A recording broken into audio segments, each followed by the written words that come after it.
তুমি যদি সামান্য একটা ধুলা পরিমাণও পৃথিবীর অথবা আসমানের যেখানেই তুমি থাকো না কেন, আল্লাহ তোমাকে তার সামনে উপস্থিত করবেনই এবং তার জন্য তোমাকে জবাবদিহি করতে হবে। কি অনুভূতি চিন্তা করে দেখেন তো, এই লোক দিয়ে আপনি খারাপ কাজ করাবেন কিভাবে? তা তো ছোটবেলায় তার মধ্যে এই মোরালিটি, এই নৈতিকতা, আল্লাহ সুবহানাহু ওয়া তাআলা সর্বদ্রষ্টার এই গুণ এই ব্যক্তির মধ্যে, এই সন্তানের মধ্যে বাবা অথবা মা এটা তৈরি করে দিয়েছেন, তখন তাকে দিয়ে আর আপনি কোনোদিন কোনো অন্যায় কাজ করাতে পারবেন না। আপনি মনে রাখবেন আপনার সন্তানের রিজিকের দায়িত্ব মহান আল্লাহ সুবহানাহু ওয়া তাআলা, ওয়া মিন দাব্বাতিন ফিল আরদি ইল্লা আলাল্লাহি রিজকুহা। কিন্তু হেদায়েত নেয়ার দায়িত্ব হচ্ছে কার? তার নিজের। হেদায়েতের দায়িত্ব আল্লাহ সুবহানাহু ওয়া তাআলা নেন না যে আমি তোমাকে জোর করে জান্নাতের দিকে নিয়ে যাব। আল্লাহ তাআলা বলেছেন আমি তার জন্য দুটো পথ আমি তাকে বলে দিয়েছি, হয় সে কৃতজ্ঞ চিত্তে সেই পথটি গ্রহণ করবে অথবা সেই পথটি গ্রহণ করবে না এবং আমার প্রতি কুফরি করবে।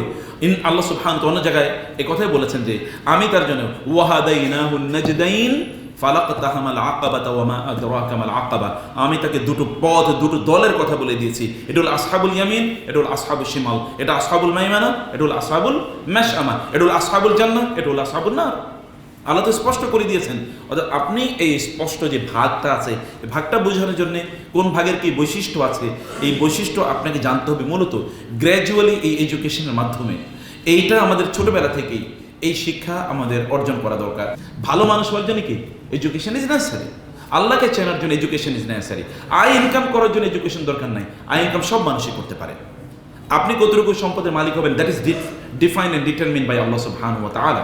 কিন্তু আপনাকে হেদায়েতের পথে চলার জন্য জ্ঞান অর্জন করে, এটা আপনার চয়েস, বাধ্যতামূলক এটি আপনার জন্য যেন এই জ্ঞান আপনি অর্জন করেন। এই জ্ঞান অর্জন করার জন্য আপনার সন্তানদেরকে আল্লাহ সুবহানাহু ওয়া তাআলার পক্ষ থেকে আমানত হিসেবে যাদেরকে আপনি পেয়েছেন, তাদেরকে আপনি আল্লাহকে যেন তারা চেনে, এই পথ তৈরি করে দেয়, এই পথ রচনা করা, এই পথে পরিচালনা করে, এটা আপনার দায়িত্ব। এটা যদি আপনি না করেন, এই কারণে ইমাম গাযালি রাহিমাহুল্লাহ বলেছেন আমাদের সন্তানরা আমাদের কাছে আল্লাহর পক্ষ থেকে আমানত। কিয়ামতের দিন এই আমানতের ব্যাপারে আমাদেরকে জিজ্ঞাসিত হতে হবে যে তুমি তোমার সন্তানকে কোন পথে পরিচালিত করেছো, তাকে কি তোমার রবকে চিনিয়েছো কিনা।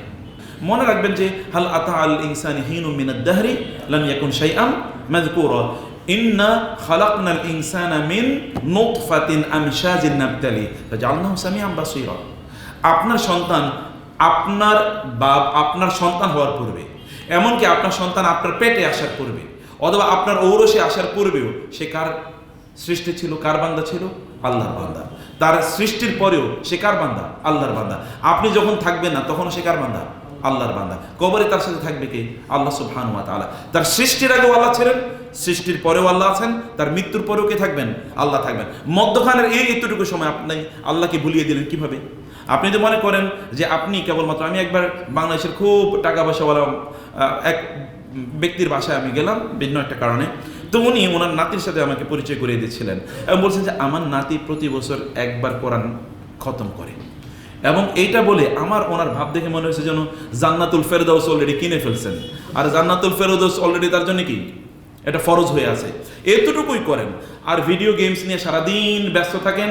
সিনেমা এবং গান পৃথিবীর সবচেয়ে বড় বড় কি আপনার ওই যে যারা নায়িকা আছে, গায়িকা আছে অথবা খেলোয়াড় আছে, এদের চেনেন না এরকম কোনো, মানে আমাদের আশরাফুল সামনে আছেন খেলোয়াড়, আমি অন্যজনের বলেছি, আমি মেসি, আপনারা তো আদর্শ মাশাআল্লাহ ভালো মানুষ, কিন্তু মেসি অথবা ধরেন কি বলে ওই যে কি আরব আছে না, হ্যাঁ এরকম যেগুলো আছে, ধরেন তাদের বিয়ের আগে তাদের অলরেডি 3টা সন্তান হয়ে গেছে এবং এটা নিয়ে গর্ব করে আমি এখনো বিয়ে করি না কিন্তু 3 সন্তানের বাবা।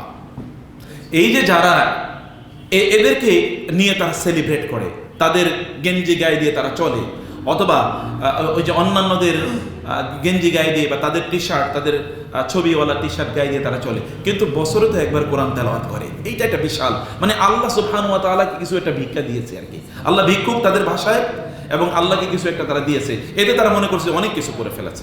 যে আপনারা জানেন যে ফরজে আইন নামে জ্ঞান আছে, মানে আপনাকে এই জ্ঞান অর্জন করতে হবে, তাহলে আপনি আল্লাহকে চিনবেন, আল্লাহকে আপনি ভুলে যাবেন না, আল্লাহর পথ থেকে আপনি বিচ্যুত হবেন না। আপনি প্রত্যেকটি মুহূর্তে মনে রাখবেন যে আল্লাহ সুবহানাহু ওয়া তাআলা আপনাকে ওভারসি করছেন, ওয়াচ করছেন, এভরিথিং ইজ বিং রেকর্ডেড, সব কিছু রেকর্ড করা হচ্ছে। কিয়ামতের দিন এগুলো সব কিছুর জন্য আল্লাহর কাছে আপনাকে জবাবদিহি করতে হবে, এই অনুভূতি আপনার মাঝে আছে।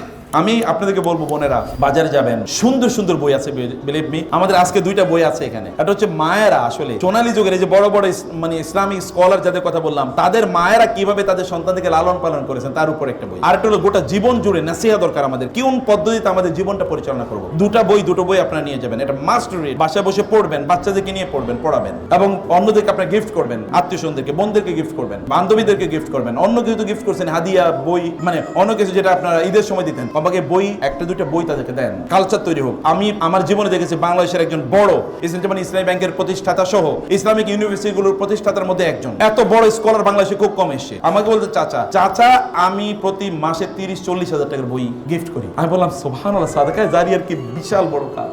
বান্ধবীদেরকে বই গিফট করেন, তাদেরকে বলেন কিভাবে তারা ভালো মানুষ হবে, আর তারা ভালো মানুষ কিভাবে বানাবে, এটা তাদের মধ্যে তৈরি করা, ওদের মধ্যে সেলফ এস্টিম তৈরি করা, বাচ্চাদের মধ্যে সেলফ এস্টিম।